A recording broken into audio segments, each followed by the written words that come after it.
টক মিষ্টি ঝাল কাঁচা আমের এই আমসত্ত্বটা দারুণ টেস্টি।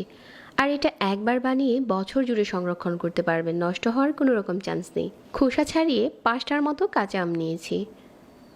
আপনি চাইলে কিন্তু আরও বেশি আম দিয়ে বেশি করেও বানাতে পারেন। এখন এই আমটাকে মাঝ বরাবর এভাবে কেটে আটিটা ফেলে দিচ্ছি। এই সিজনটা হচ্ছে আমসত্ত্ব বানানোর জন্য সেরা সিজন, কারণ আমের যে আটিটা এটা এতটা শক্ত হয়নি। এখন ছোট ছোট টুকরো করে নিচ্ছি। আমগুলো টুকরো করা হয়ে গেছে। আমগুলো প্রথমে আমি ধুয়ে নিয়েছিলাম, এখন আর ধুতে হবে না। একটা প্যানে নিয়ে নিচ্ছি, আর আম সিদ্ধ করার জন্য সাথে পানি দিয়ে দিচ্ছি 1 কাপ। ঢাকনা দিয়ে ঢেকে দিচ্ছি। আমগুলো যেহেতু কুচি আর এটা খুব তাড়াতাড়ি গলে যাবে। পানির সাথে আমটা পুরোপুরি গলে গেছে। চুলাটাকে বন্ধ করে দিচ্ছি আর একটু নেড়েচেড়ে মিশিয়ে নিচ্ছি। এই মিশ্রণটাকে চুলা থেকে নামিয়ে এভাবে করে নেড়েচেড়ে কিছুটা ঠান্ডা করে নিচ্ছি, আর এরকম স্ট্রেনারে নিয়ে ছেঁকে নিচ্ছি।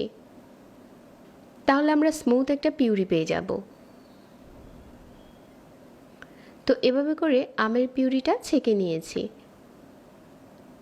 আমসত্ত্ব বানানোর জন্য পিউরিটা রেডি হয়ে গেছে। প্যানে নিয়ে নিচ্ছি।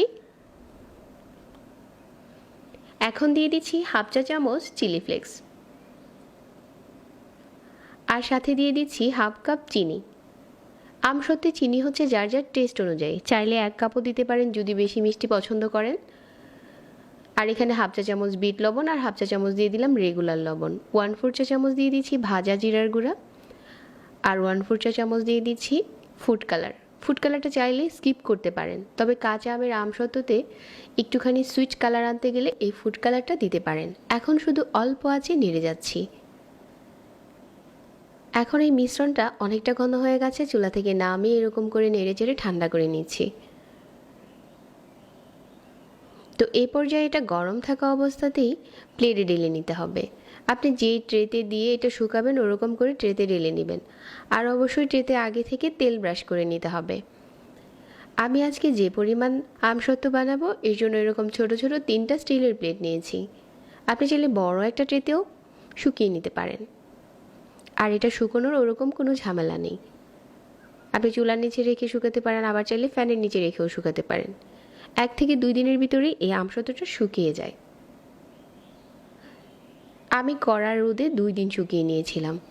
আর এখন আমাদের কাঁচা আমের আমসত্ত্বটা একদম রেডি। টাচ করলে বুঝতে পারবেন যে এটা হাতে আর লেগে আসছে না, আর প্লেট থেকে খুব সুন্দর করে উঠে যাচ্ছে। এই পর্যায়ে আপনার পছন্দ মতো কেটে এগুলো হচ্ছে সংরক্ষণ করতে পারবেন 1 বছরের জন্য। 1 বছর এটা ভালো থাকে। এখন পছন্দ মতো সাইজ দিয়ে কেটে নিচ্ছি, আর এরকম রোলের মতো বানিয়ে নিয়েছি। কাঁচা আমের আমসত্ত্বটা বানানো সহজ আর খেতে অনেক টেস্টি হয়। এবারের সিজনে এটা তৈরি করতে পারেন। আরও এরকম নিত্য নতুন রেসিপি পেতে পেজ ফলো করে রাখবেন। যারা সাথে ছিলেন সবাইকে ধন্যবাদ জানিয়ে আজকে এখানেই বিদায় নিচ্ছি। আল্লাহ হাফেজ।